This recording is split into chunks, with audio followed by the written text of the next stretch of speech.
Assalamualaikum warahmatullahi wabarakatuh. Selamat datang di channel Zulfan 99. Channel ini akan membahas mengenai dunia jaringan dan cyber security, tentunya dengan pendekatan praktik. Dan materi kita kali ini adalah model OSI.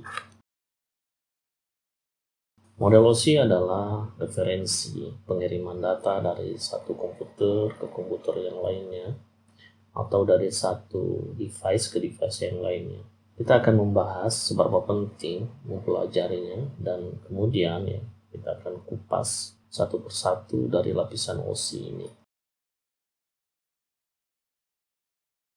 OSI atau disingkat dengan Open System Interconnection. Model OSI ini dikembangkan oleh ISO pada tahun 1977 kurang lebih. Tujuannya adalah untuk membuat standar-standar tertentu dalam pengiriman data dari satu device ke device yang lainnya, atau dari satu platform ke platform yang lainnya. Saat ini kalau kita lihat ada banyak device-device atau perangkat-perangkat baru yang bermunculan di pasar. Terdiri dari berbagai macam jenis, terdiri dari berbagai macam merek, sehingga kalau diikutin memang nggak ada habis-habisnya tuh.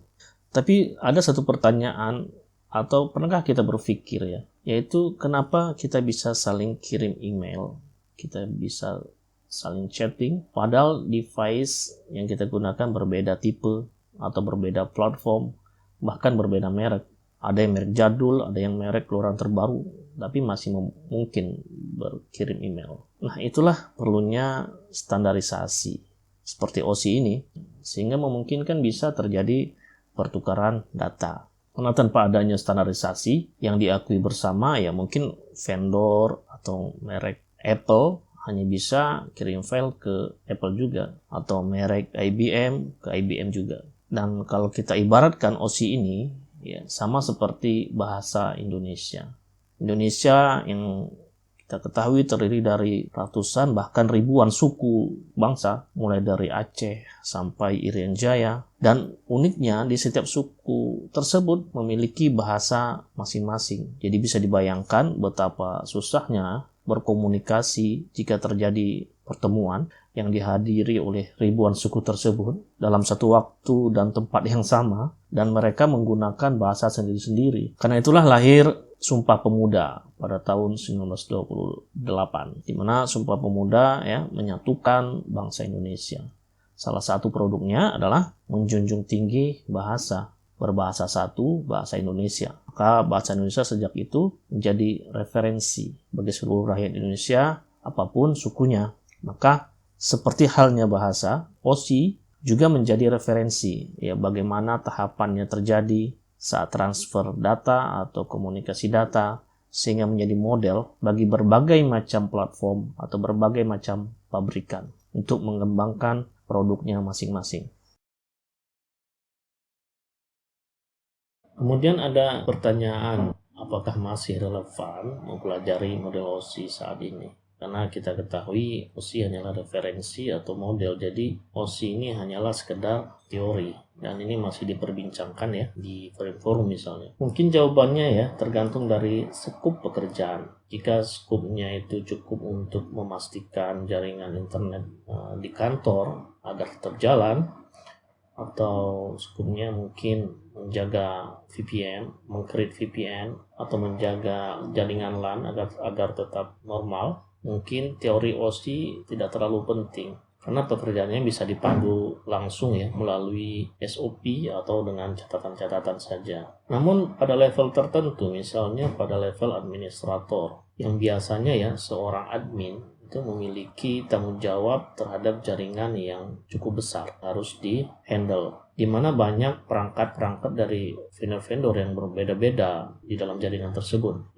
Dia harus menghandle banyak routing, menghandle banyak service-service dari waktu ke waktu. Maka seorang administrator mungkin butuh pemahaman referensi OSI ini sebagai gambar besar tentang prinsip-prinsip komunikasi data dan jaringan. Sehingga gambar besar tersebut atau teori OSI tersebut bisa membantu administrator dalam bekerja. Kalau saya ibaratkan misalnya seorang administrator itu bekerja itu mirip seperti Pak supir, di mana Pak supir yang berpengalaman pasti sudah paham mengenai kondisi perjalanan. Aturan-aturan khusus di setiap daerah atau di setiap jalan juga dia tahu ya. Bahkan dia tahu di mana titik-titik jalan yang sedang atau sering rusak, atau dia tahu jalan yang aman bagi penumpangnya dan bagaimana supaya bisa cepat sampai di tujuan. Sehingga jika ada masalah atau ada kendala di tengah jalan, dapat tanggap langsung diatasi. Jadi bisa dibilang penguasaan terhadap kondisi perjalanan oleh Pak supir ini hampir sama dengan penguasaan terhadap model OSI oleh seorang administrator, agar tidak terlalu meraba-raba saat implementasi atau ketika butuh troubleshooting jaringan yang urgent.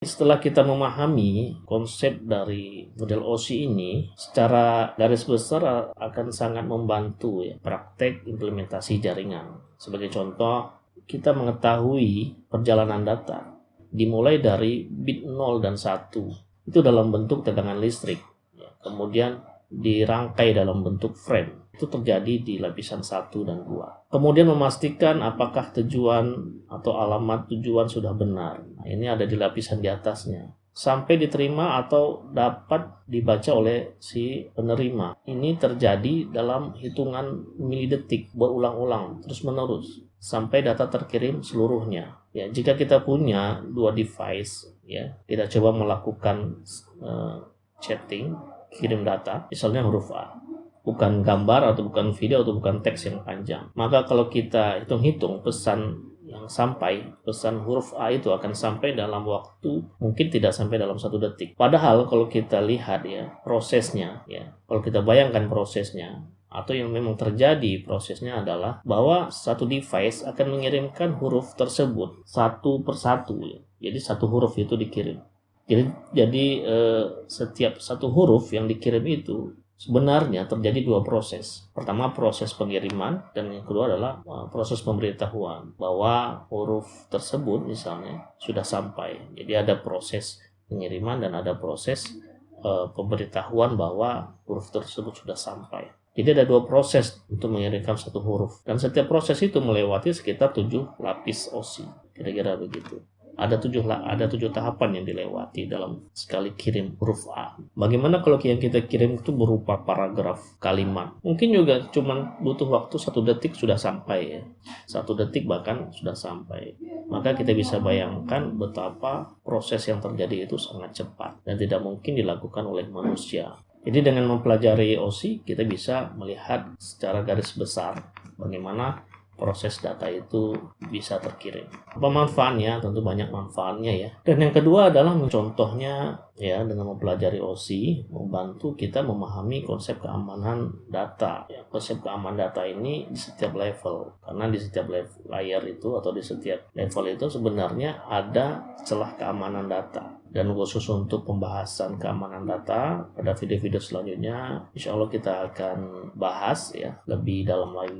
Contoh lainnya adalah dengan memahami OSI ini ya, menunjukkan kualitas tentang teori seorang pekerja. Ya, misalnya ya, kualitas dari seorang pelamar pekerja ya. Karena kualitas itu tidak bisa dibuktikan jika belum dipraktekkan. Jadi perusahaan pasti selalu memasukkan materi OSI ke dalam interview ya, saat penerimaan SDM, misalnya sebagai tenaga IT atau sebagai network engineer. Dan juga perusahaan ya dalam penerimaan SDM biasanya sangat memperhatikan yang namanya sertifikat.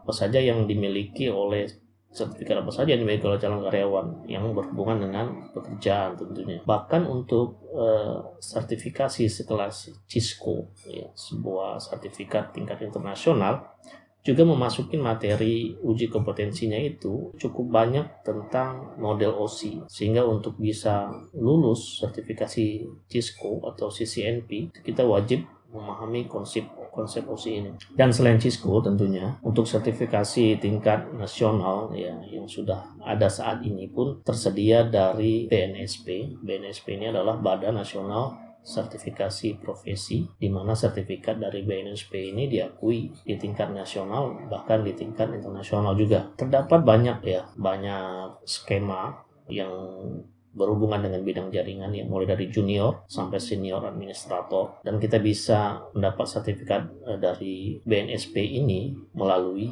LSP atau Lembaga Sertifikasi Profesi. Jadi untuk pengujiannya tidak langsung oleh BNSP tapi oleh penguji dari LSP atau Lembaga Sertifikasi Profesi yang sudah mendapatkan lisensi dari BNSP. Dan untuk di bidang TIK ini ya, seperti jaringan komputer atau programming, teknisi, operator, atau cyber security misalnya, ini bisa melalui salah satu LSP namanya LSP Digital TIK atau lspdigitaltik.com atau dengan LSP lainnya yang sejenis. Dan masih banyak sekali ya contoh-contoh lainnya tentang manfaat memahami OSI ya. Intinya jika kita ingin melanglang buana ya, misalnya di dunia jaringan, maka konsep dari OSI, konsep dari TCP/IP, konsep dari IP address dan subnetting itu sangat penting untuk segera dipahami dan dikuasai, karena akan mempercepat nantinya untuk penguasaan jaringan lebih lanjut dan akan mempercepat membantu troubleshooting. Baik, ini adalah video pengantar pembahasan materi OSI, dan di video selanjutnya kita akan mengupas satu persatu mengenai perjalanan data ya, melewati satu persatu dari lapisan OSI atau satu persatu dari OSI layer. Baik, terima kasih sudah menonton ya. Jika materi ini dirasa bermanfaat, maka boleh disebar kembali manfaatnya ya melalui tombol share di bawah. Jadi silahkan ya share sebanyak-banyaknya. Assalamualaikum warahmatullahi wabarakatuh.